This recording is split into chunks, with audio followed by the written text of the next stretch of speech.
Якутия Айсен Сергеевич Николаев.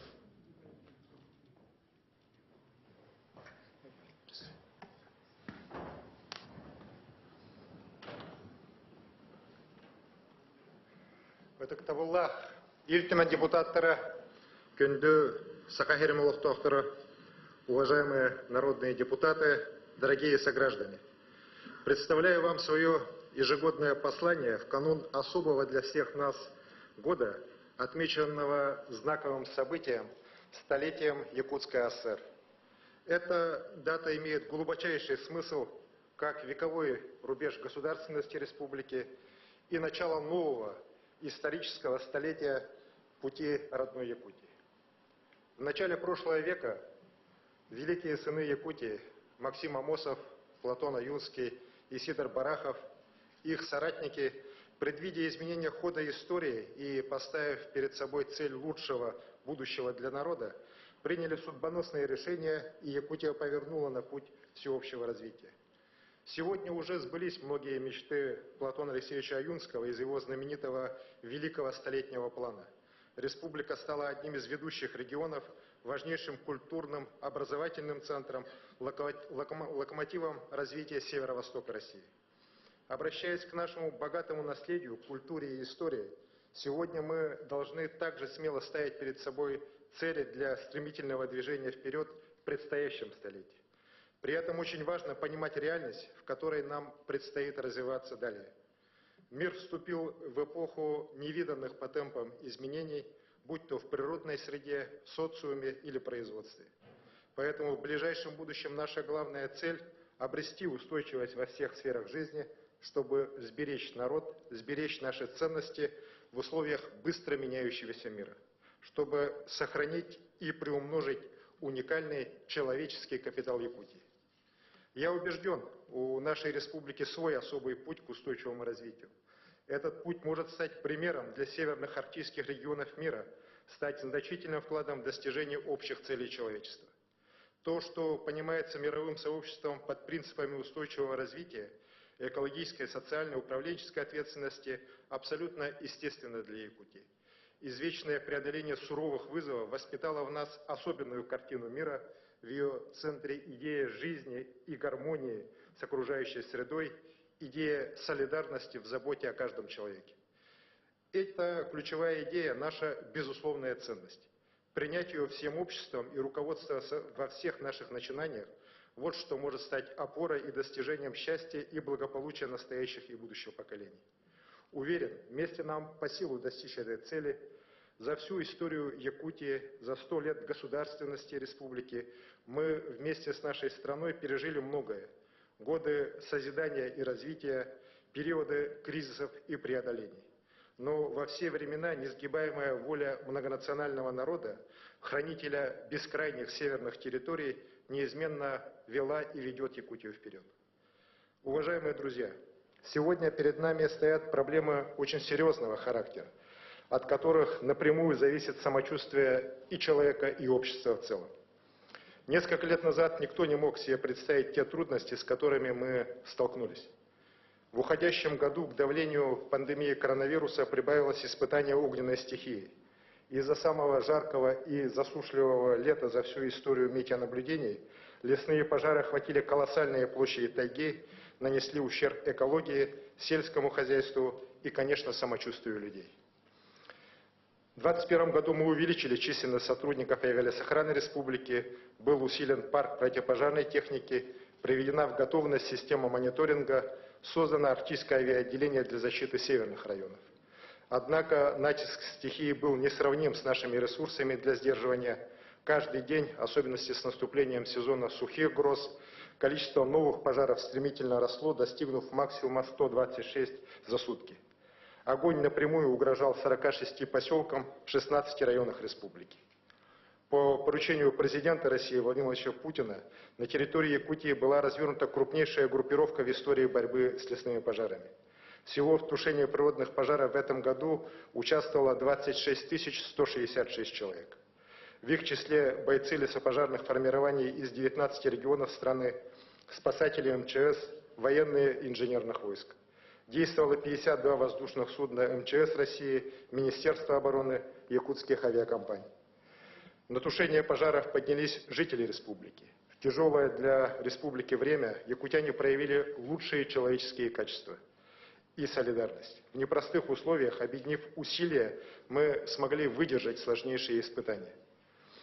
Но слишком велика цена битвы за тайгу. Это миллионы гектаров сгоревшего леса, это ущерб здоровью людей от многодневного смога, тревога и стресс жителей республики.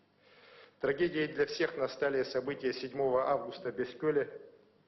Верховой пожар при сильнейшем ветре перешел на территорию села. Огнеборцы не дали пожару полностью охватить село, но огонь уничтожил 32 дома, 191 человек остались без крова. В тот день я был в Бескёле, говорил с людьми. Они даже в шоковом состоянии сохраняли выдержку, присущую нашему народу.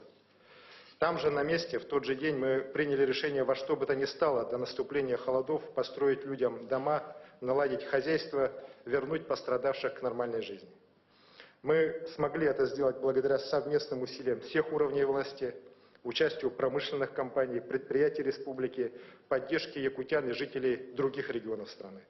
За 70 дней в селе построено 34 полностью благоустроенных жилых дома, построено 9 коровников, в том числе комплекс на 100 голов крестьянского хозяйства «Атамай». В кратчайшие сроки были протянуты газовые сети, линии электропередач, более 7 километров оптоволокна. Я хочу еще раз поблагодарить компанию «Алроса» за оперативное решение направить 200 миллионов рублей на строительство домов в Бескёле. Свой большой вклад в восстановление внесли компании «Тасюряхнефтегаз-Добыча» и «Полюс Алдан». На строительстве работало 9 подрядных организаций, более 200 человек. Люди, трудовые коллективы со всей Якутии и страны помогли обставить новые дома, купить бытовую технику, все, что нужно для жизни людей. Дети из Бескёля отдохнули в лучших детских центрах страны, жители села получили санаторно-курортное лечение.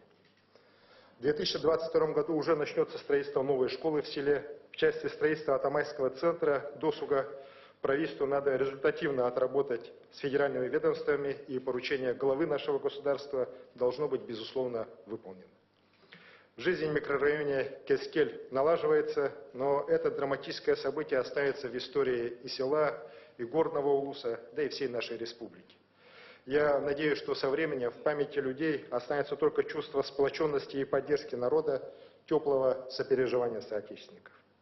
Теперь наша главная задача – это не допустить повторения ситуации, сделать все от нас зависящее для предотвращения губительных лесных пожаров. Здесь не надо питать никаких иллюзий. Изменения климата в северных широтах во всем мире проявляются гораздо быстрее, и по всему миру все больше растут риски крупных природных пожаров. Необходимо существенное повышение эффективности системы охраны лесов от пожаров. В результате реформирования лесного хозяйства в начале века эта система сегодня оказалась разрозненной и малоэффективной. Сегодня необходимы серьезные решения в этой отрасли. Времена, когда лесопожарные службы работали по принципу «каждый сам за себя», должны остаться в прошлом. Сейчас нам надо обеспечить единое реагирование всех лесопожарных служб на вызовы природной стихии. Это одна из главных задач, которая будет стоять перед новым министром экологии и природных ресурсов республики. На 2022 год финансирование охраны лесов от пожаров в республике за счет средств федерального бюджета вырастет в 5,5 раз и составит 1 миллиард 619 миллионов рублей. Это позволит увеличить кратность авиационного патрулирования лесов в 3 раза, а наземного патрулирования в 8 раз. Численность сотрудников парашютно-десантной пожарной службы республики возрастет почти вдвое до 405 человек. На федеральном уровне принимаются сейчас решения об увеличении на 300 человек численности федеральной авиалесохраны на Дальнем Востоке с формированием дополнительного авиационного подразделения. Мы в республике также продолжим восстановление авиаотделений. Как я уже сказал, у нас в этом году создано Арктическое авиаотделение. Такие же авиаотделения должны создаваться и далее на территории республики. Пожары этого года показали, насколько важны действия органов местного самоуправления. Главы наследников и районов руководили тушением пожаров не из кабинетов, а на передовой. Я был с ними на пожарах и на прямой связи круглые сутки, и хорошо знаю, какой ценой далась защита поселков во многих улусах. Сейчас перед муниципалитетами стоит задача выполнить все требования по пожарной безопасности населенных пунктов. Проблем здесь много, нехватка техники, нехватка ресурсов. Здесь нам тоже надо принять решение по механизму финансирования и организации этих работ. При этом сегодня в полный рост встает вопрос восстановления лесов. Эта проблема никак не решалась десятилетиями, и леса у нас после пожаров всегда восстанавливались естественным путем. Если прямо говорить, то сейчас эффективное лесовосстановление нам надо начинать практически с нуля. Надо создавать научно-внедренческую технологическую базу, надо готовить специалистов. Для этого необходима долгосрочная комплексная программа. Разработать ее надо уже в первой половине этого года. В программу должны быть вовлечены ученые и лесоводы под эгидой научно-образовательного центра «Север», ресурсы лесного хозяйства, партнеры из реального сектора экономики. Чтобы предотвратить ущерб от пожаров, мы должны реализовать проекты с долгосрочным эффектом. В связи с этим на территории Якутии надо создать карбоновый полигон для мониторинга углеродного баланса на основе цифровых технологий. Также нужно формировать уже сеть лесных карбоновых ферм для поглощения деревьями вредных выбросов.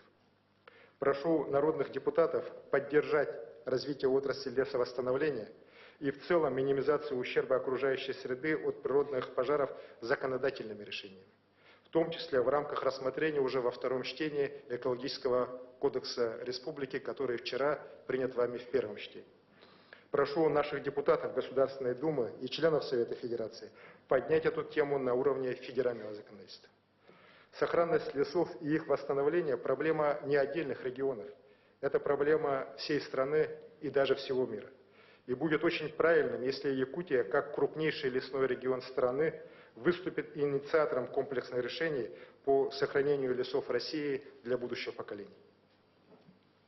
Уважаемые коллеги, противостояние огненной стихии не заслонило и не отвело на второй план главное, чем мы живем уже второй год. Это защита здоровья и жизни людей. Совместно с Роспотребнадзором мы с первых дней пандемии развернули широкое тестирование на коронавирус. Это позволяет нам держать достаточно высокий уровень и оперативность выявления заболевших. Коечный фонд ковидных стационаров республики доходил в максимуме до 3200 коек. Делалось и делается все возможное, чтобы в арсенале врачей и в городских, и в районных больницах были эффективные лекарства. Но опасность еще не отступила. Коронавирус наносит все новые удары, заболевают многие люди, наши родные, знакомые, коллеги. Медики делают все, что в их силах для лечения самых тяжелых больных. Смертность от ковида сегодня в республике более чем в 2 раза ниже, чем средняя по стране.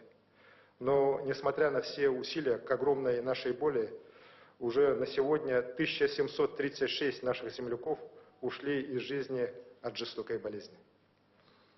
В этом году мы получили оружие от коронавируса, это отечественные вакцины, возможность получить прививку, а значит максимально защитить себя и своих родных от смертельной опасности, есть сегодня у каждого жителя Якутии.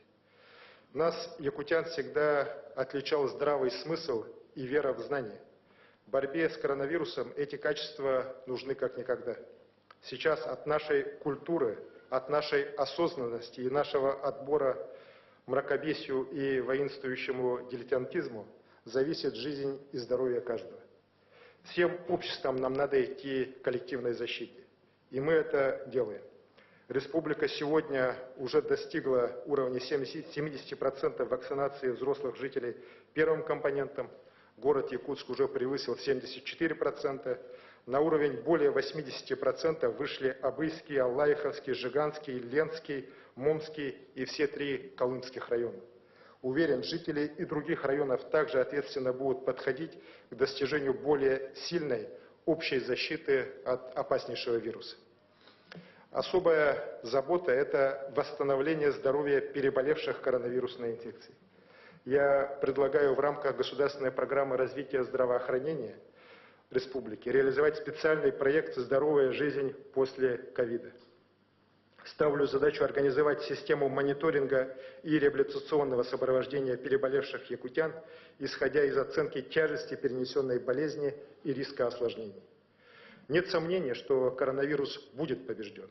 Но уже сейчас мы должны позаботиться о том, как сохранить общественное здоровье в тяжелейшей борьбе с пандемией. Должны позаботиться о будущем благополучии каждого человека, а значит и всего многонационального народа. Когда в своем прошлогоднем послании я объявил 2021 год годом здоровья, многие отнеслись к этому с большим скепсисом. Говорили, что дай Бог выдержать натиск пандемии, а делать еще что-то в сфере охраны здоровья просто не будет никакой возможности. Но в этом году мы сделали многое. На хорошие темпы вышло развитие инфраструктуры здравоохранения. С вводом кардиологического центра жителям Якутии будут доступны лучшие мировые медицинские технологии лечения болезней сердечно-сосудистой системы. Строится онкологический центр, который будет также оснащен новейшим оборудованием для ранней диагностики и высокотехнологичного лечения онкологических заболеваний. Для 2 флагманов современной медицины Якутии готовятся кадры ведущих медицинских центров страны и мира. В этом году мы начали совершенно новый этап развития здравоохранения в районах. Продолжается реконструкция медицинских учреждений Нерюнгринского района. Началось строительство центральных больниц в Татте, Чурапче, в Вилюйске, Усьмае, в Моме. В предстоящем году завершится проектирование Мегано-Кангаласской, Кобейской, Намской, Нюрбинской, Сунтарской центральных районных больниц, а в 2023 году начнется их строительство. Значительный прорыв есть в цифровой трансформации здравоохранения. Для нашей огромной по территории республики цифровизация имеет важнейшее значение для расширения телемедицины, управления скорой и неотложной помощью, включая санитарную авиацию. Каждый 5-й житель республики сегодня пользуется онлайн-сервисами, такими как облачная поликлиника. В систему здравоохранения внедряются персонализированные и диагностические лечебные платформы. На базе Республиканской клинической больницы номер 3 создан Центр предиктивной медицины и биоинформатики. Запущен проект «Генетический скрининг и паспорт наследственных заболеваний» для будущих мам из арктических и сельских районов. В год здоровья мы сделали серьезные шаги по развитию тех областей здравоохранения, которые до сих пор оставались вне должного внимания. Впервые в республике развернуто 63 койки паллиативной медицинской помощи. Одними из первых в России мы приняли и начали реализовывать в этом году программу по охране психологического здоровья граждан. Можно уже сказать, что в год здоровья началась закладка фундамента для коренных перемен в укреплении общественного здоровья. Но мы далеки еще от решения всех проблем. И в плане медицины, и в плане формирования культуры здорового образа жизни. Это непростой и не быстрый путь, и мы пройдем его в рамках десятилетия здоровья. Во главу угла поставлена безусловная ценность здоровья каждого жителя Якутии. Здоровье, которое определяется образом жизни в нашем суровом климате, качеством окружающей среды и доступностью здравоохранения. Перед нами стоят задачи, которые требуют принципиально новых, персонализированных подходов к здоровью и сбережению. В вехе этого пути цели конкретные задачи здоровья и развития системы здравоохранения нашей республики. Это подготовка кадров в сфере персонализированной, превентивной медицины.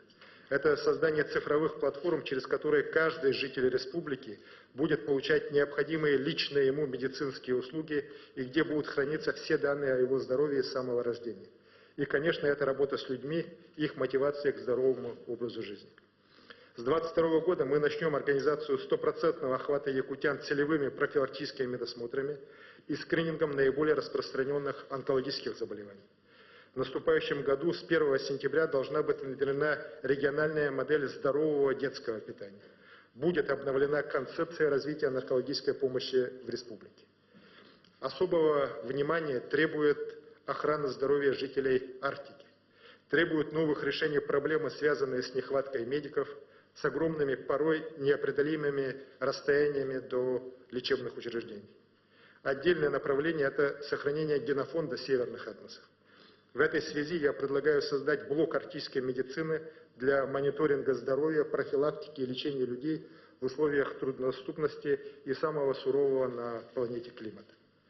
Недавно от одного из ведущих российских экспертов здравоохранения я услышал мудрый совет.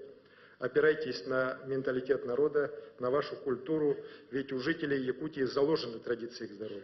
Их просто надо вспомнить и вернуть в повестку. Я думаю, нам обязательно надо последовать этому совету, чтобы и будущие поколения получили от нас традиции сохранения здоровья, сбережения каждого человека и сбережения всего народа. Уважаемые друзья, сейчас, когда завершается год, принесший нам немало испытаний, меня не покидает уверенность, что именно воля, присущая поколениям жителей Якутии, дает нам силы в преодолении всех трудностей. Примером этой воли, примером характера якутян являются люди, которые проявили настоящий героизм в испытаниях этого года. Это наши медики и наши огнеборцы. Они, не считаясь ни с чем, спасали здоровье людей, спасали леса и села. Это наши соотечественники из числа тех, кто по доброй воле, по велению сердца встал на защиту родных мест от огненной стихии. У нас уже сложилась добрая традиция приглашать на послание героев года, и сегодня они вместе с нами в этом зале. Врач Якутской республиканской клинической больницы Кирилл Викторович Чулаков лечит самых тяжелых больных COVID-19. Под его руководством прошли лечение более 1500 больных. Сардана Николаевна Васильева, фельдшер станции скорой медицинской помощи в Якутске, находится на передовой с самого начала пандемии. А врач Намской центральной районной больницы Николай Владимирович Васильев борется с опасной болезнью, заслужив признание всех жителей района. Инструктор десантно-пожарной группы Якутской базы авиалесохраны Порфирий Семенович Габушев и инженер по охране и защите лесоресурса Юрий Ильич Кусатов участвовали в тушении сильнейших пожаров, которые угрожали многим селам. В каждом наследии, где была угроза лесного пожара, жители как один вышли на борьбу с огненной стихией. В числе самых первых вышел дать отпор пожарам в Намском улусе тракторист Константин Николаевич Семенов. Благодаря таким людям, как Аркадий Степанович Васильев из села Уртосур, глава Кировского наслега Сава Иннокентьевич Данилов, тушились страшнейшие пожары в Горном улусе. Рискуя своей жизнью, спас от огня котельную в Бескюле Спиридон Сергеевич Яковлев, мастер горного филиала ГИК. В вашем лице, друзья, я благодарю всех ваших коллег и земляков и передаю им слова искреннего уважения и гордости от имени всего народа Якутии. Я благодарен всем якутянам, неравнодушным и ответственным, всем согражданам, кто словом и делом помог людям в сложное время, всем, кто не остался в стороне от важных событий в жизни республики. Главным политическим событием года стали выборы в Государственную Думу, которые прошли у нас в республике честно и открыто. В результате Якутию в Госдуме впервые представляют 4 депутата. Уверен, что все они будут работать вместе, отстаивая интересы всей республики. В этом году избраны новые главы 3 крупнейших муниципальных образований города Якутска, Нерюнгринского и Мирнинского районов. Прошли выборы глав арктических и сельскохозяйственных улусов Булунского, Жиганского и вот буквально на днях Чурапчинского. Всех новых лидеров отличает молодость и при этом хороший управленческий опыт. А главное – умение слушать и слышать людей. Это очень важно. Без учета мнения граждан власть не может быть эффективной. Сегодня, выстраивая единую систему публичной власти, нам необходимо укреплять взаимодействие государственных и муниципальных органов власти на принципах открытости к переменам и к диалогу с людьми. В перестройке функций органов власти и сущности их взаимоотношений с обществом координирующую роль должна выполнять администрация главы и правительства республики. Главным индикатором преобразования в государственном управлении должно стать укрепление доверия якутян к власти. Властные органы не могут быть бездушной бюрократической машиной. Власть должна стать эффективной и способной создать условия для улучшения жизни и качества жизни всех людей. Способной быть опорой для общества, для каждого человека в самых сложных ситуациях. Власть всегда должна быть вместе с народом. Уважаемые коллеги, с самого начала пандемии перед нами стоял вопрос: готовы ли мы к изменениям хода жизни на планете? Сможем ли научиться жить и работать в новых условиях? Или надо будет свернуть проекты, пересмотреть стратегии и направить все ресурсы на жизнеобеспечение и безопасность людей? Да, наша экономика встретила серьезнейшие вызовы. В 2020 году в условиях неопределенности каждый 11-й трудоспособный якутянин получал пособие по безработице.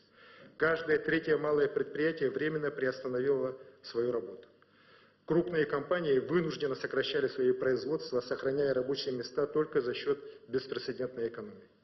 Но 2021 год в полной мере показал, мы не только научились жить и работать в сложнейших условиях. Мы сумели во многих отраслях экономики, социальной сферы и общественной жизни обратить вызовы в преимущество и даже добиться серьезных успехов. Сразу хочу сказать, ничего не далось легко, ничего не случилось само по себе. Наш народ, наши люди в этот непростой год работали с большой отдачей, делали свое дело с выдержкой и ответственностью. Именно трудом якутян, тружеников республики, в условиях ограничений не допущено глубокого спада ни в одной сфере. За этим также стоит напряженная работа по привлечению федеральных и внебюджетных ресурсов, по созданию условий для инвестиционной активности, для реализации инфраструктурных проектов и ускоренной цифровизации. Хочу отметить новый уровень сотрудничества с промышленными компаниями, действующими в республике. Мы все понимаем взаимную связь успеха реального сектора, ключевых отраслей с устойчивостью социальной сферы республики, с ее бюджетной обеспеченностью и в конечном итоге с повышением качества жизни всех якутян. Результат сегодня есть. Экономика республики адаптировалась к новым условиям, сняты острые угрозы и появились заделы на будущее. Восстановление экономики становится необратимым, перешагнув уже доковидные показатели. В очередной раз Якутия в 2021 году обновляет исторические максимумы в добывающих отраслях. По итогам года мы ожидаем, что добыча угля достигнет 30 миллионов тонн, нефти 17 миллионов тонн, будут добыты исторические 12 миллиардов кубометров газа, а добыча золота впервые в истории преодолеет рубеж в 40 тонн. Промышленный рост на 18%. Промышленный рост на 18% превысит уровень 2020 года и на 12,5% самого успешного доковидного 2019 года. Мы сохраняем лидерство на Дальнем Востоке по объему промышленного производства. Почти каждый третий рубль на Дальнем Востоке производится у нас в Якутии. В национальном рейтинге состояния инвестиционного климата Якутия вышла на 10-е место. Реальным подтверждением этому являются крупнейшие инвестпроекты, осуществленные в республике. В апреле в Нерюнгринском районе введена в эксплуатацию шахта Восточно-Денисовской угледобывающей компании «Колмар» мощностью 4 миллиона тонн в год. В октябре завершилось строительство Нежданинского горно-обогатительного комбината в Тампонском районе с годовой производительностью до 5,6 тонн золота в год. На этих двух предприятиях сегодня уже создано более 3200 рабочих мест, где уже сегодня трудятся местные кадры. Вокруг второго по величине в Якутии месторождения золота Кючусь сегодня начинает формироваться крупный промышленный кластер с единым энергетическим ядром с участием крупнейших госкорпораций страны Ростех и Росатом. Пандемия вызвала не только негативные последствия. Ряд отраслей получил сегодня ускоренное развитие. Это IT-сфера, все области цифровизации, креативные проекты. По итогам 10 месяцев этого года мы занимаем 9-е место по России и 1-е место на Дальнем Востоке по экспорту IT-продукции. С каждым годом растет число занятых в отрасли. Если в 2018 году в сфере IT у нас работало 1200 человек, то сейчас уже более 3500. В одном только IT-парке создано 300 рабочих мест, а общая годовая выручка резидентов уже дошла до миллиарда рублей. Есть успехи и у резидентов технопарка Якутия, который отмечает в этом году 10-летний юбилей. Их проекты помогают в решении проблем диагностики, профилактики и лечения коронавирусной инфекции, сбережения окружающей среды. По решению заместителя председателя правительства, полпреда президента на Дальнем Востоке Юрия Петровича Трутнева на реконструкцию здания для креативного кластера в городе Якутске направлено 940 миллионов рублей федеральных и республиканских средств. Его открытие в 2022 году обеспечит более 1250 рабочих мест в десятках креативных проектов. Мы начинаем новый этап поддержки местного производства. Впервые через Фонд развития промышленности в предстоящем году будет направлено 100 миллионов рублей из бюджета на поддержку предприятий легкой, ювелирной и лесной промышленности. Развитие несырьевого сектора экономики создает платформу будущего для активной творческой молодежи, которая связывает свою жизнь с родной республикой. Доверие инвесторов, как крупных, так и небольших, позволяет сегодня уже строить долгосрочные планы, прогнозировать рост собственных доходов государственного бюджета. И самое главное, определять приоритетные расходы, связанные в первую очередь с чаяниями и ожиданиями якутян. Мы входим в юбилейный год с растущим объемом собственных доходов бюджета, он превысил 151 миллиард рублей. Треть этих доходов будет обеспечена за счет вклада группы компаний «Алроса». На 12% к 2021 году до 113 миллиардов рублей увеличилась федеральная поддержка. Общий объем средств, выделяемых местным бюджетом, превысит в 2022 году 90,5 миллиардов рублей. В том числе на 3 миллиарда 536 миллионов рублей увеличатся дотации на выравнивание бюджетной обеспеченности муниципалитетов, и они достигнут 33 миллиардов 293 миллионов рублей. Половина расходов госбюджета, свыше 132 миллиардов рублей, направляется на социальную поддержку якутян, на образование, здравоохранение, культуру и спорт. По инвестиционной программе 42 миллиарда 647 миллионов рублей будет направлено на строительство школ, детских садов, больниц, домов культуры, спортивных комплексов, на расселение аварийного жилья. Значительно увеличены расходы на газификацию и развитие сельского хозяйства.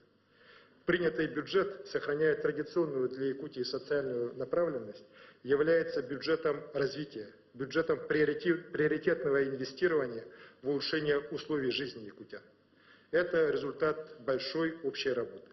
Рассмотрено более 700 поправок в ходе принятия бюджета, за каждой из которых стоят запросы жителей республики, муниципалитетов и отраслей. Я благодарю парламент республики и прошу в течение предстоящего года вместе с правительством внимательно работать по бюджету, используя все возможности по его наполнению и реагируя на изменения экономической и социальной ситуации. С каждым годом у нас растет объем финансирования национальных проектов.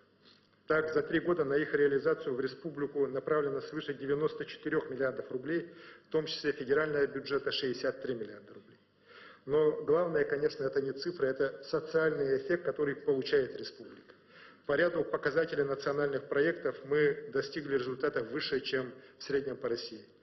В этих показателях влияние национальных проектов на улучшение важнейших для каждого человека сторон жизни. Ускорились темпы создания инфраструктуры для жизни. Это новые школы, детские сады, дороги, аэропорты, волоконно-оптические линии связи. Если в 2020 году у нас в республике было построено 45 линий муниципального коллектива, продолжается прокладка линии волоконно-оптической связи. В этом году, несмотря на сложнейшие условия, проложены рекордные 3000 километров автоволокна, в том числе и в Арктике. И 70 населенных пунктов республики подключены к быстрому интернету. Становится традицией ежегодно вводить не менее 500 километров автомобильных дорог. За 2 последних года в республике построено и реконструировано 1035 километров дорог. В своем прошлогоднем послании я оставил задачу, которую посчитал делом чести, в канун юбилея республики завершить затянувшиеся на многие-многие года ремонт автодороги НАМ до села Хатырык, родины Максима Кировича Амосова.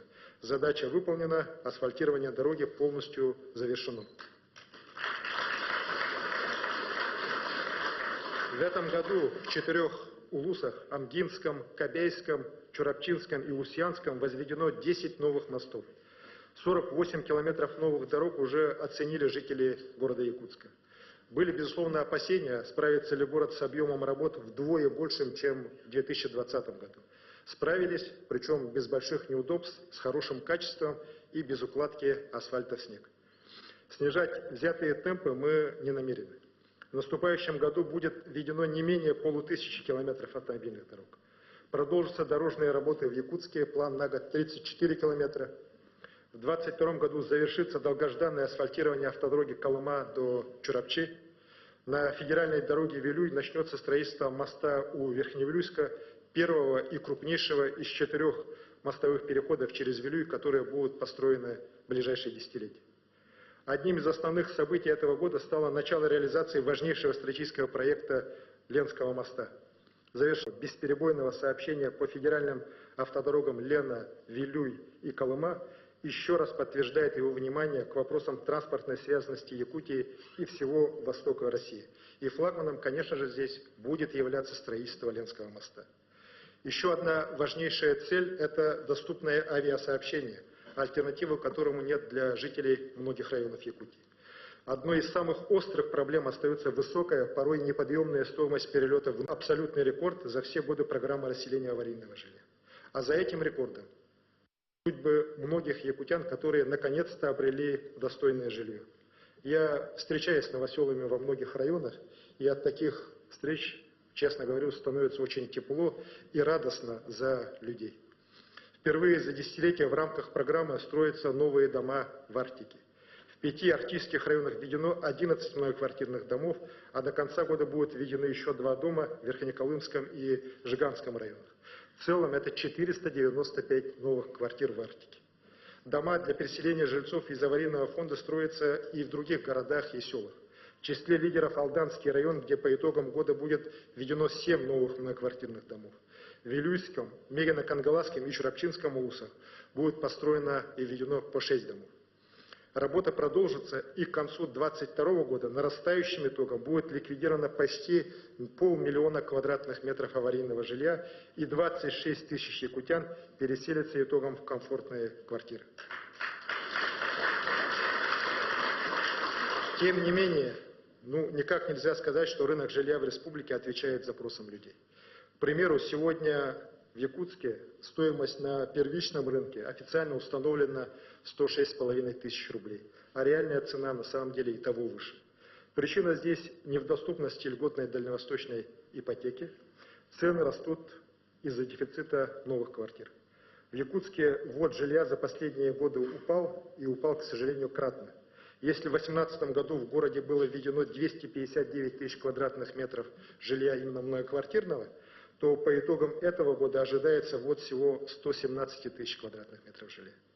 Выход здесь только один – это наращивать темпы строительства жилья, реализовывать проекты комплексного развития территории, развивать строительную индустрию. Мы первыми в России защитили заявку на инфраструктурный бюджетный кредит. За счет недорогих и долгосрочных будет подготовлена инфраструктура для строительства 500 000 квадратных метров жилья. Более 15 тысяч жителей смогут поселиться в новых кварталах крупнейших наших городов Якутска и Нерюнгри. В этих кварталах будет все для комфортной жизни людей, для воспитания детей. Планируется строительство 13 социальных объектов, в том числе 2 поликлиник, 3 школ, 3 детских садов и крытого хоккейного корта со спортивным залом. Безусловно, развиваться должны не только города. Поручаю правительству разработать и принять программу стимулирования индивидуального жилищного строительства. В программу должны быть включены работы по инфраструктуре земельных участков для многодетных семей, а также механизм социальных выплат для семей с 5 и более детьми. При этом в обязательном порядке должна быть учтена программа социальной дегазификации. В нее вошли у нас сегодня около 5000 домов 82 сел и городов республики.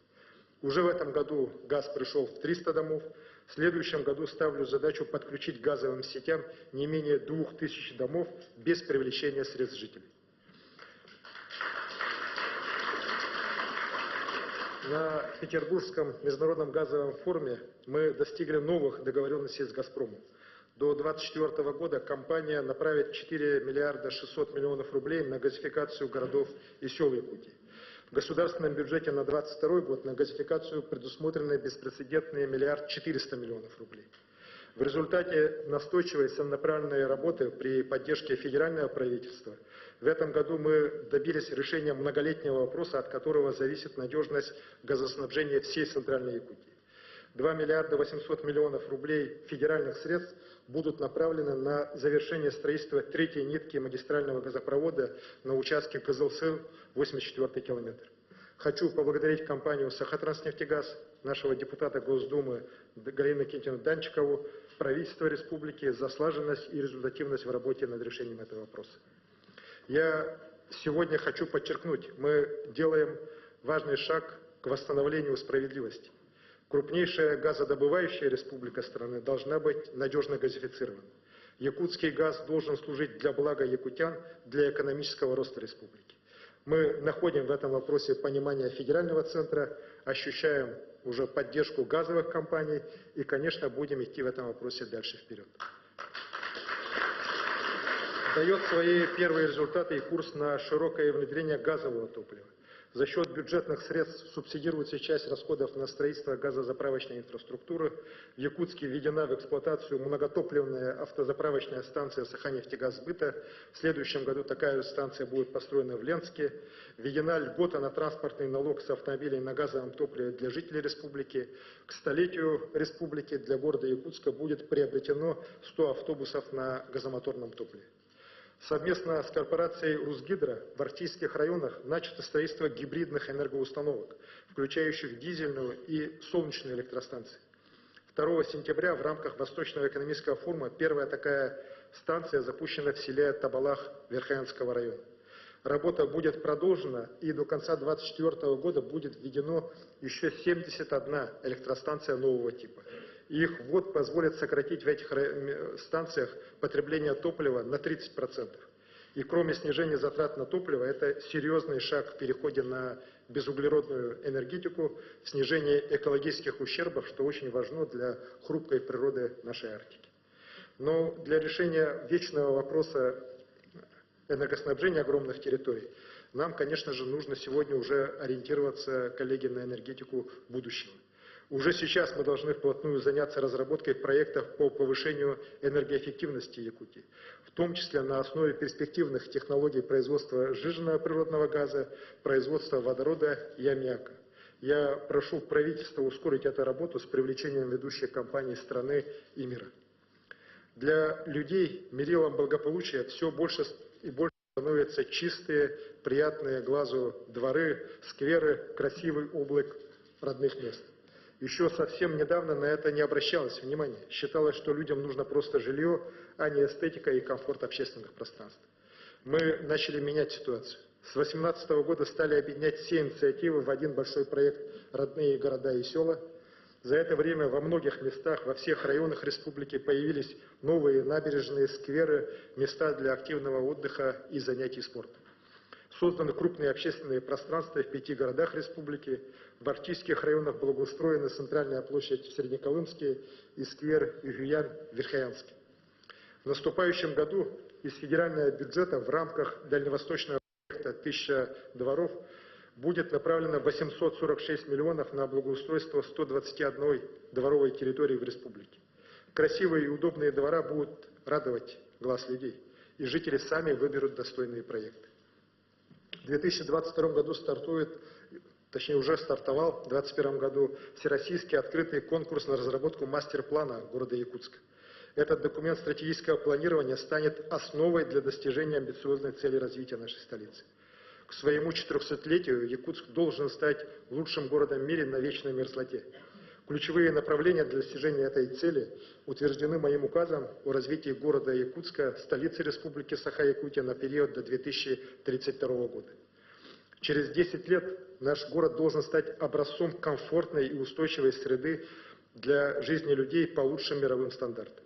За эти годы должен быть ликвидирован существующий сейчас разрыв между потребностями жителей и состоянием социальной, коммунальной, транспортной инфраструктуры, качеством жилья и общественных пространств. Якутск должен стать городом широких возможностей для каждого, городом исполнения мечты. Президент Владимир Владимирович Путин на Восточном экономическом форуме дал старт программе обновления городов Дальнего Востока и подчеркнул, что в центре внимания должен быть человек и его потребности, комфортных условия для его жизни и развития, для реализации свежих идей и инициатив. Я прошу правительство и окружную администрацию города обеспечить активное участие столицы республики в этой масштабной программе. Сегодня я подписал указ о социально-экономическом развитии Нюрнбергского района до 2026 года. Благодаря проектам компаний «Колмар» и «Эльгауголь» район сегодня становится одним из крупнейших угольных центров уже не только страны, но и всего мира. Синергия промышленного развития, конечно же, должна стать локомотивом развития всего района. Уверен, к своему 50-летию Нюрнбергский район, наша южная столица, город Нерюнгри, подойдут лидерами по устойчивому развитию качества жизни людей, развитию предпринимательства, по сохранению культурных ценностей коренных народов и заботе о будущем поколении. Будет также принята отдельная программа по социальному развитию Мирнинского района. Республика должна заботиться о людях, трудом которых сегодня куется благополучие всей республики. И Алмазный край должен стать центром притяжения не только самых современных производственных разработок, но должен стать местом притяжения новых технологий и в социальную сферу, и в сохранение окружающей среды. Уважаемые коллеги, экономическое развитие и расширение инфраструктуры вышло на достаточно высокие темпы. Здесь нам есть чем гордиться. Но низкие доходы населения, которые президент России назвал главным врагом, не позволяют сегодня обеспечить достойный уровень жизни многим семьям. Несмотря на то, что уровень бедности в республике сокращается последние годы, сегодня еще десятки тысяч якутян находятся за чертой бедности. Ко мне очень часто обращаются люди, жалуются на рост цен, на то, что тяжело жить, не хватает денег. Это особенности от тех, у кого много детей, маленькая зарплата. Конечно, это остается главным вызовом для всех нас. И мы обязаны, и мы будем расширять меры поддержки якутян. В этом году 50 тысяч семей, в которых растут более 100 тысяч детей, получили социальную поддержку на общую сумму 13,5 миллиардов рублей. Введены льготы по транспортному налогу для ветеранов боевых действий, а также для жителей мест традиционного проживания коренных малочисленных народов. Льготы начнут действовать с нового года и дополнят уже действующие по освобождению от имущественных налогов для жителей арктических улусов и по транспортному налогу для многодетных семей. Сегодня есть острая необходимость в сокращении отставания темпа роста заработной платы категории работников бюджетной сферы, которые не вошли в майские указы президента. Это более 30 тысяч квалифицированных работников в отраслях образования, здравоохранения, социальные службы, ветеринарии, противопожарные службы и других. Я поручаю правительству в течение 2022 года поэтапно увеличить их заработную плату на 10%, обеспечив не только уровень инфляции, но и опережающий рост заработной платы работников с низкими трудовыми доходами. В последующие годы также необходимо поэтапно нивелировать разрыв в заработной плате указных и неуказных работников бюджетной сферы. Благополучие трети жителей Якутии сегодня зависит от доходов селян, которые, в свою очередь, во многом зависят от состояния аграрной отрасли. Этот год выдался очень непростым для сельского хозяйства. Сильнейшая засуха серьезно ударила по кормозаготовкам, и самой важной задачей стало не допустить сокращения поголовья скота, не допустить необратимого ущерба для личных и коллективных хозяйств. Свыше 200 миллионов рублей направлено на обеспечение зимовки скота, в том числе на закуп и перевозку сена из соседних регионов. Оперативно принятые меры выправили ситуацию, но, к сожалению, были случаи, и об этом мне пишут и говорят люди, что сено, завезенное с таким трудом за немалые государственные средства, оказывалось некачественным. И здесь я хочу напомнить всем органам власти, и в первую очередь органам местного самоуправления, об их полномочиях, а значит, об их ответственности в сфере сельского хозяйства. Надо прекращать равнодушно относиться к своим прямым функциям. Надо не формально, а на деле контролировать исполнение всех мер поддержки и помочь селянам благополучно пройти зимовку. Пользуясь возможностью, я хотел бы сказать слова искренней благодарности жителям сел и труженикам села. Для сегодняшней ситуации, конечно же, удивительно, но мы добиваемся здесь успехов. Люди работают, добиваются больших и малых побед и сохраняя наши исконные традиции и не давая нам всем терять связи с родной землей. Их трудом Якутия была и остается одним из ведущих животноводческих регионов страны. Мы занимаем первое место в стране по поголовью лошадей сегодня и третье по поголовью оленей. В этом году, несмотря на все трудности, рост поголовья продолжается. По сравнению с прошлым годом, на 1 декабря в республике увеличилось поголовье лошадей и крупного рогатого скота. Впервые за последние десятилетия почти на 3,5% в хозяйствах стало больше коров. С этого года заработал новый механизм субсидирования. Субсидия на молоко увеличилась с 35 до 50 рублей за литр. Личные подсобные хозяйства начали получать субсидии за маточное поголовье по 35 тысяч рублей на голову.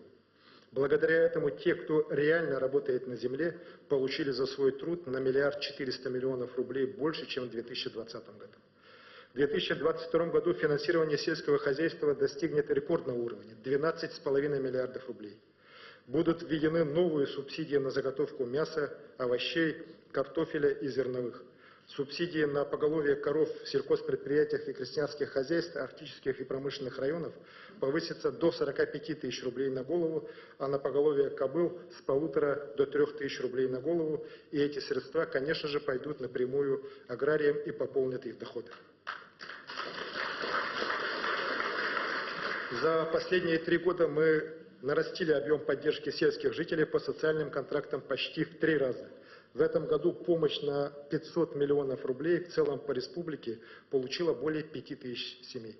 Я поручаю в следующем году правительству довести финансирование социальных контрактов на селе до 600 миллионов рублей и увеличить размер помощи на развитие личного подсобного хозяйства до 200 тысяч рублей. Через фонд поддержки агропромышленного комплекса сельхозтоваропроизводителям будет дополнительно направлено 500 миллионов рублей. Еще 500 миллионов рублей предусмотрено на инвестиционные цели, субсидирование строительства коровников, канибаз, овощехранилищ. Все эти средства должны работать на создание новых рабочих мест, на рост объемов продукции сельского хозяйства.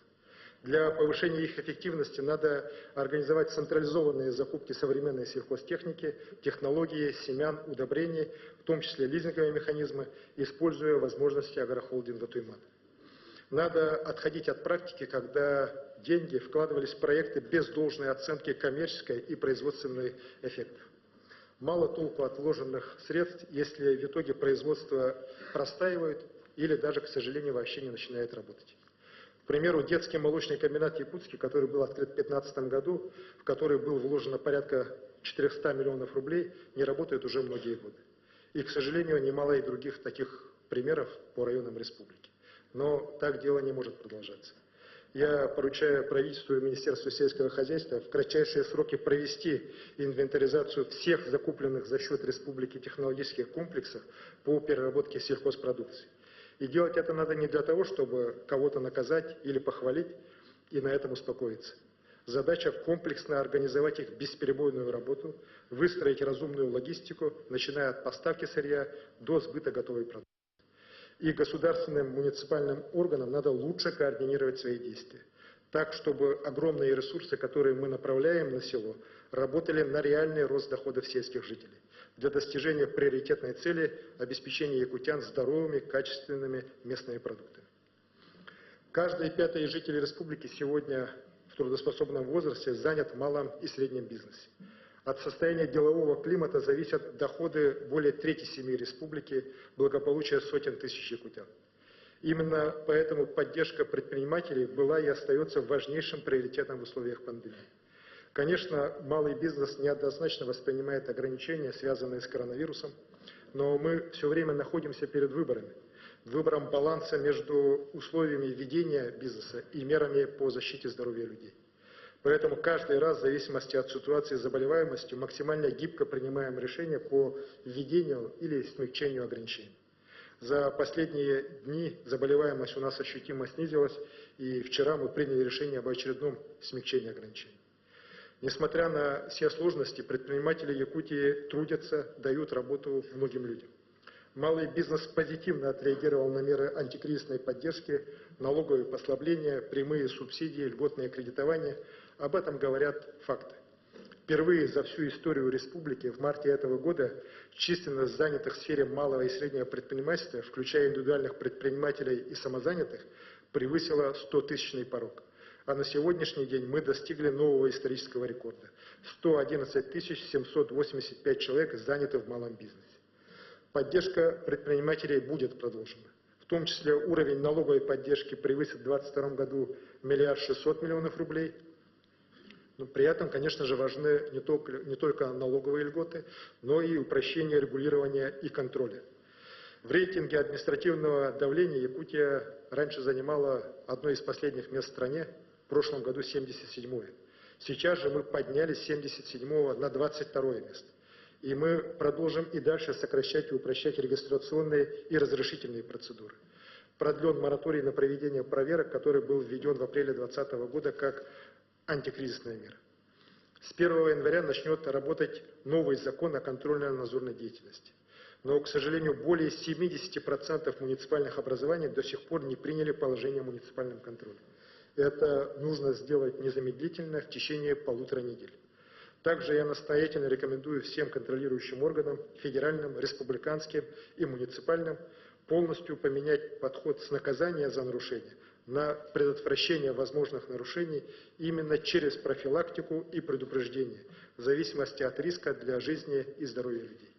При этом это сделать надо быстро, нисколько не затягивая.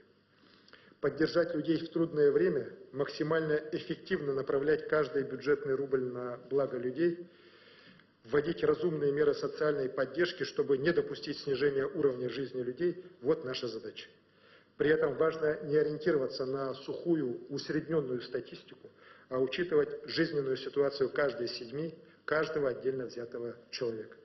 Это не просто, но можно. Если не на словах, а на деле руководствоваться главным, что самое ценное в нашей жизни – это человек.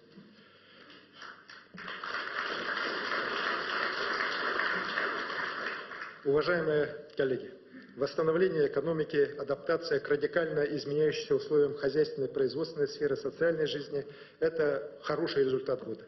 Он дает нам твердую основу для обеспечения стабильности уровня жизни людей.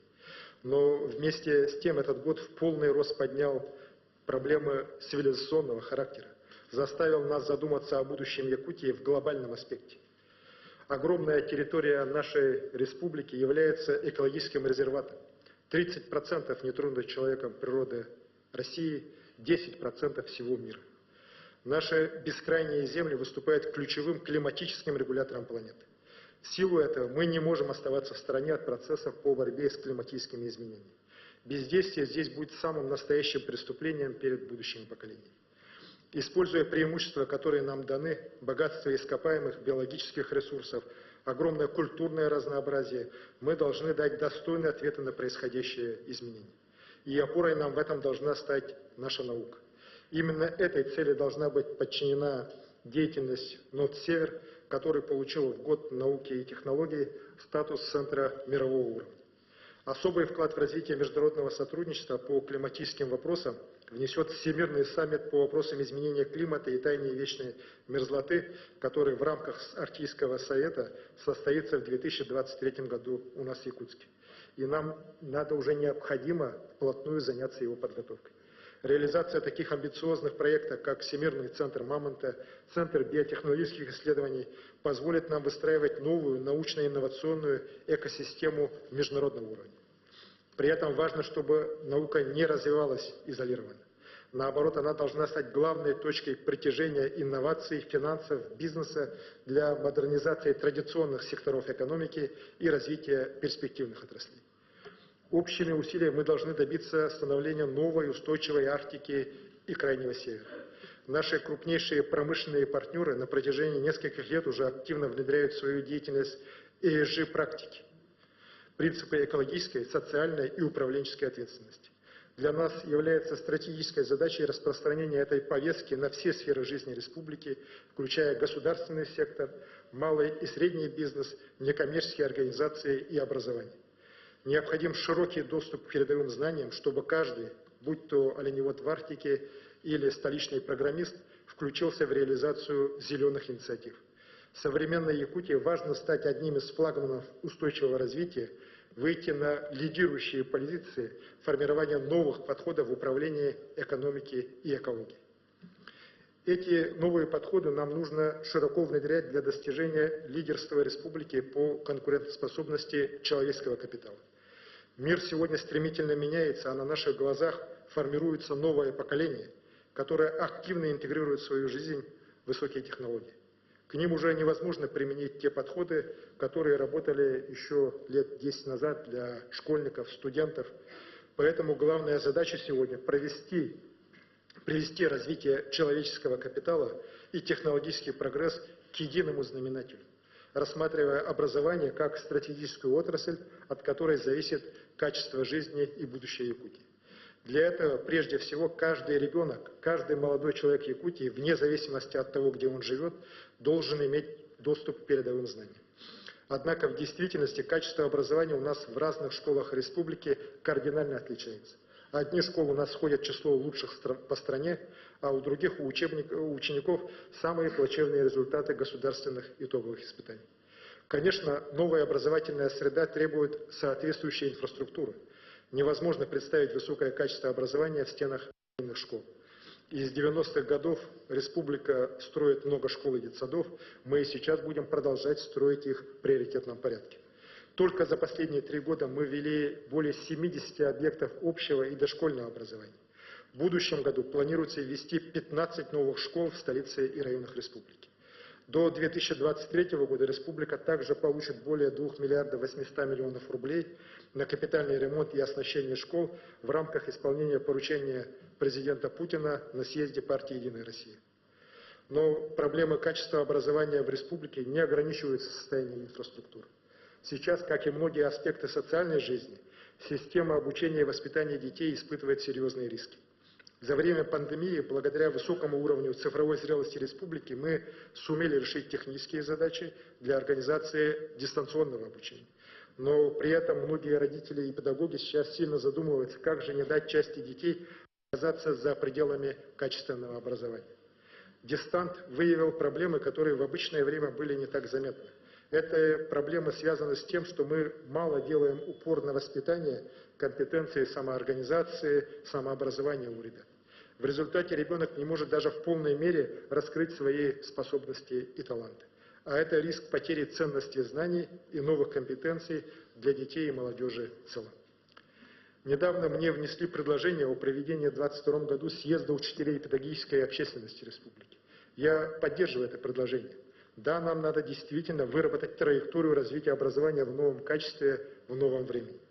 Но я считаю, что в рамках подготовки к съезду нужно организовать широкую общественную дискуссию о будущем образовании. Крайне важно понять запрос и самих детей. В этих целях я считаю необходимым проведение компетентного социологического исследования среди школьников. Прошу Министерство образования организовать эту работу в первом полугодии. На съезд надо выходить с реальной, объективной картиной, чтобы принятые решения были не формальными, а действительно эффективными. Также я считаю необходимым внести в концептуальное русло работу с одаренными детьми и молодежью, их непрерывное сопровождение вплоть до трудоустройства, а также поддержку их педагогов и наставников. В республике создается уникальная сеть для развития талантов юных якутян. Скоро в Актюмцах будет введен новый учебный корпус Малой академии наук Якутии. Полным ходом идет строительство круглогодичного детского центра «Полярная звезда». Начинается строительство парка будущего поколения. Считаю, что на базе наших инновационных образовательных учреждений, ключевых институтов развития республики, нам надо создавать экосистему всеохватного непрерывного образования и управления талантами. При этом, наряду с передовыми знаниями и современными компетенциями, система образования должна дать каждому ребенку твердую нравственную позицию. И это очень важно. В условиях беспрецедентного внешнего давления на нашу страну, попыток некоторых сил переписать историю и России, и историю Второй мировой войны, очень серьезно стоит вопрос патриотического воспитания школьников и молодежи. Ценности настоящего патриотизма и духовной культуры должны стать основой жизненного успеха молодого поколения. Что же должно быть главной целью наших устремлений к переменам в многообразнейшем мире образования республики? Я отвечу так. Главное, чтобы обучение и воспитание каждого ребенка, каждого молодого человека давало ему не только лучшие знания, но и в первую очередь ценности солидарности, гражданственности и сопричастности к успеху своей родной страны. Основатели республики 100 лет назад одной из самых первых главных задач поставили ликвидацию тотальной неграмотности, которая была тогда в Якутии. В итоге Якутия добилась не только стопроцентной грамотности, но и высокого уровня образования. Нам с вами надо пойти дальше и добиваться уже стопроцентной успешности якутян. Уважаемые коллеги, на пути к устойчивому развитию мы не можем обойти вопросы, связанные с поисками пути к устойчивости духовной, нравственной. К К сожалению, сейчас мы зачастую видим девальвацию истинных ценностей, поэтому нам так важно идти вперед, не теряя родных языков, исконной культуры, самобытного искусства. Приобщение к глубинным корням, неразрывность связи со своим народом и гордость за Родину, что может быть дороже для каждого человека? Что может дать нам больше энергии и уверенности в будущем, чем единство вокруг общих ценностей и традиций? Сберечь народы республики – это прежде всего сберечь и развивать культуру, которая веками складывалась на этих бескрайних землях. Год назад в своем послании я говорил, что юбилейная дата республики должна дать отсчет к осмыслению геокультурной идентичности народов республики. Начало системной работы в этом направлении положено. Открылся Институт геокультурного развития с миссией преобразования в духовно-культурной сфере нашей республики. Я прошу правительства принять решение по его дальнейшему развитию. Считаю также важным создание единой системы по эпическому наследию народов Якутии для объединения востребованного народом потенциала домов Олонхо в районах республики.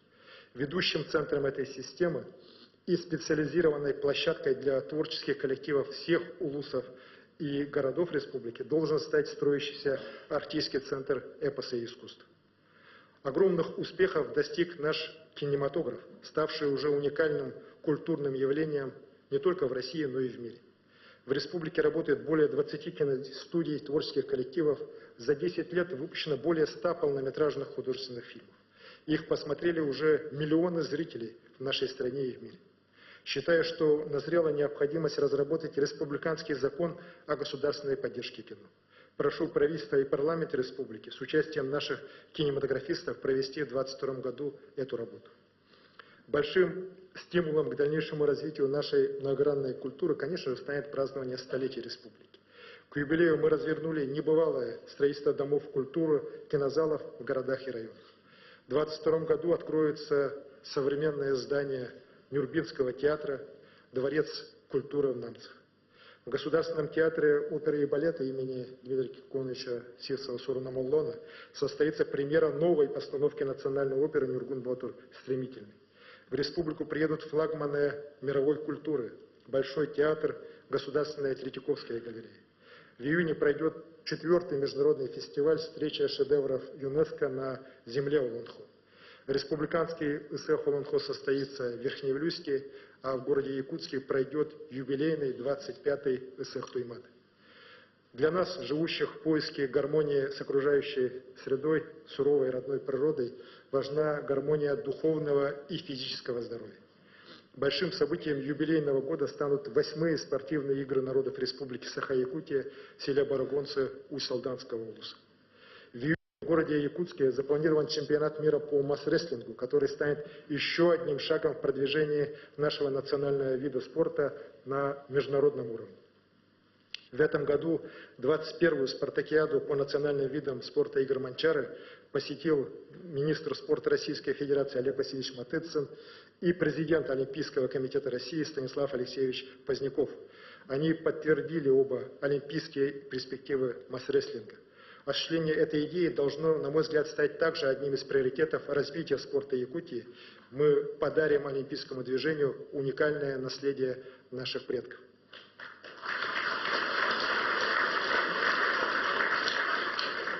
По инициативе первого президента нашей республики Михаила Ефимовича Николаева подарком мировому спортивному движению стали Международные спортивные игры «Дети Азии».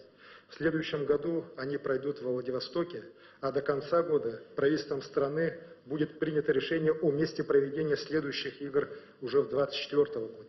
И мы надеемся, что наша заявка будет принята, и 8-е игры «Дети Азии» на высочайшем уровне пройдут в 2024 году на своей родине в Республике Саха-Якутия. Уверен, яркая культурная жизнь нашей Якутии является фактором достижения ключевой задачи государства на Дальнем Востоке.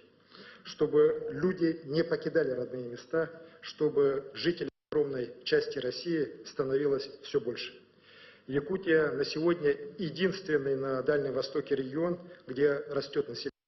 С прошлого года, впервые с 90-го года, нам стало приезжать больше людей, чем уезжать. При этом республика сохраняет свои лидирующие позиции также по коэффициенту рождаемости, занимая сегодня 6-е место среди всех регионов страны и 1-е на Дальнем Востоке. И это далеко не проходные факты статистики, это показатели результата многолетней политики республики, ориентированной на человека. Дорогие друзья, мы сегодня как никогда близки к исполнению мечты о миллионной республике.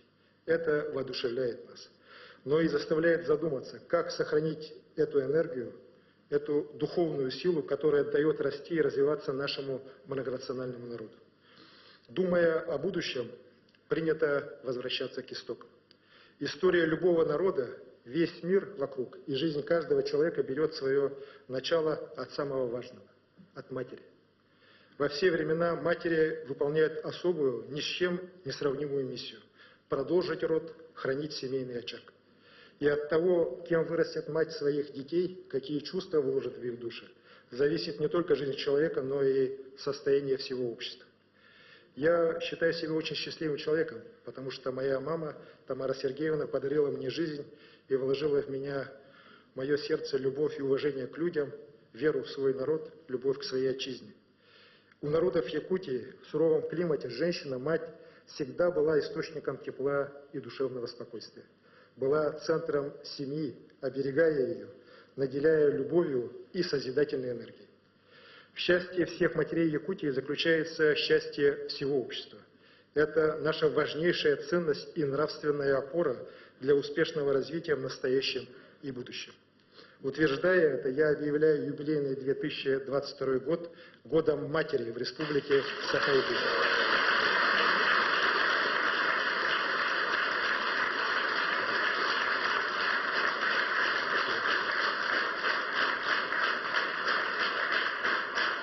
Спасибо.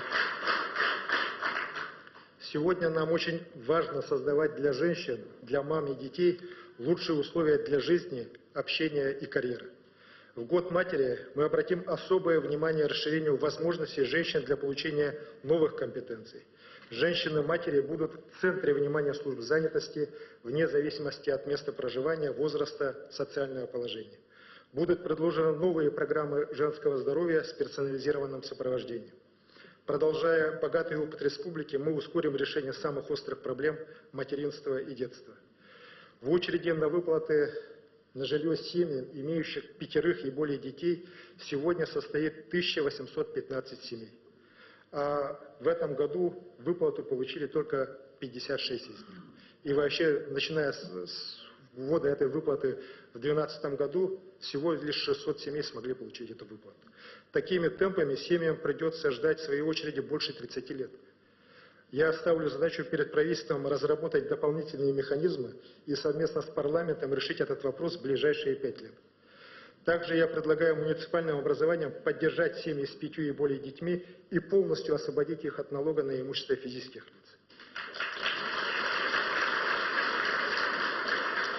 К сожалению, у нас в республике есть дети, лишенные материнской любви и родительской заботы. К счастью, многие якутяне принимают их в свои семьи как родных. Сегодня в республике 634 ребенка воспитываются в 233 приемных семьях. Чтобы поддержать их, я поручаю увеличить базовый размер их вознаграждения в 2 раза. Считаю также очень важным развитие центров социальной помощи, как территории социального благополучия для семей с детьми и детей, оставшихся без родителей. Я поручаю правительству в течение 3 лет построить Центр социальной помощи семье и детям в городе Якутске, начав в следующем году его проектирование. Предлагаю увеличить в 2 раза объем финансирования на гранты общественным организациям для реализации проектов в поддержку материнства. Я надеюсь, что эти меры улучшат жизнь многих семей, многие мамы почувствуют внимание к себе и станут счастливее. Уважаемые друзья, за прошедшие столетия жизнь женщин Якутии бесповоротно изменилась. Якутянки строят успешную карьеру, они блестящие специалисты во всех областях. Профессиональные и общественные инициативы женщин обязательно должны осуществляться, как генератор нашего движения вперед. Уверен, что и в организации и проведении всех мероприятий столетия Якутии матери Якутии будут участвовать самым активным образом. В год матери мы должны поднять в обществе широкую волну уважения к женщине, к уважению к матери. И чтобы подчеркнуть особый статус столетия республики, особый статус года матери, я предлагаю учредить для каждого ребенка, рожденного в Якутии в юбилейном году, целевой капитал «Дети столетия» в размере 100 тысяч рублей на каждого.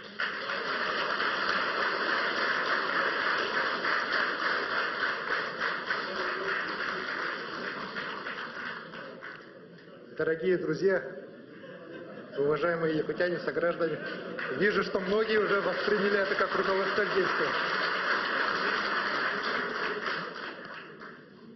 Дорогие друзья, сограждане, перешагнув юбилейный рубеж, мы, конечно же, пойдем к новым целям, к новым горизонтам.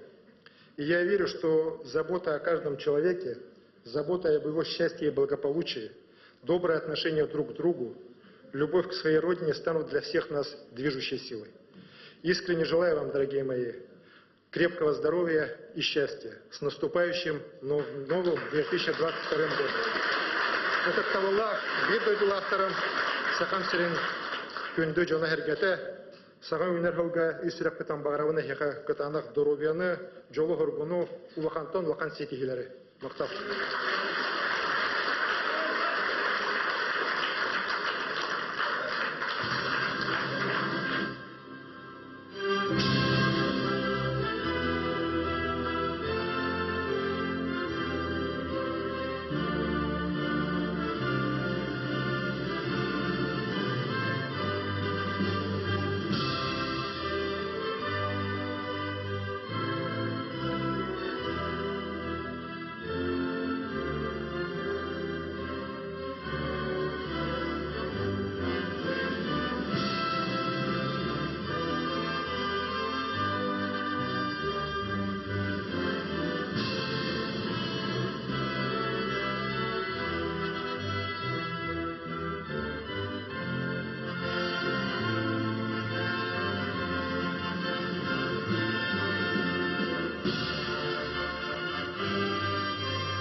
Буквально только что завершилось послание главы Якутии Айсена Николаева Госсобранию Юлтумен. Длилось оно 1 час 20 минут. Айсен Сергеевич затронул практически все сферы нашей жизни. Но самое интересное, предстоящий год объявлен в регионе годом матери. Достаточно неожиданное решение.